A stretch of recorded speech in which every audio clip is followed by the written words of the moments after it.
ബഹിരാകാശത്തെത്തിയ ആദ്യത്തെ ഇന്ത്യൻ വംശജയായ വനിതയാണ് കൽപ്പന ചൗള. ഇന്ത്യയിൽ ജനിച്ച് അമേരിക്കൻ പൗരത്വമെടുത്ത കൽപ്പന ചൗളയുടെ ഓർമ്മ ദിവസമാണ് ഫെബ്രുവരി 1.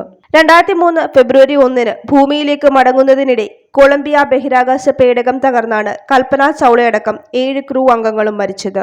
1962 മാർച്ച് 17 ഹരിയാനയിലെ കർണാലിലാണ് കൽപ്പന ചൗള ജനിച്ചത്.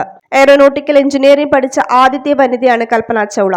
അമേരിക്കയിലെ ടെക്സാസ് സർവകലാശാലയിൽ നിന്ന് ബിരുദാനന്തര ബിരുദവും കൊളറാഡോ സർവകലാശാലയിൽ നിന്ന് PhDയും അവർ നേടി. 1994 ഡിസംബറിൽ നാസയിൽ ബഹിരാകാശ യാത്രികയായി ചേർന്നു. 1997 STS-87 എന്ന ബഹിരാകാശ ദൗത്യത്തിന്റെ ഭാഗമായിരുന്നു കൽപ്പനയുടെ ആദ്യ യാത്ര.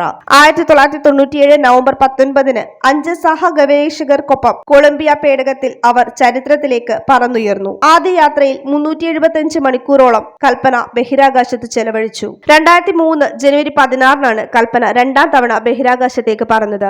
മറ്റ് 6 പേർക്കൊപ്പമായിരുന്നു യാത്ര. ബഹിരാകാശത്തിൽ അനുഭവപ്പെടുന്ന ഭാരമില്ലായ്മയെ പറ്റിയുള്ള ഗവേഷണമായിരുന്നു അവരുടെ ദൗത്യം.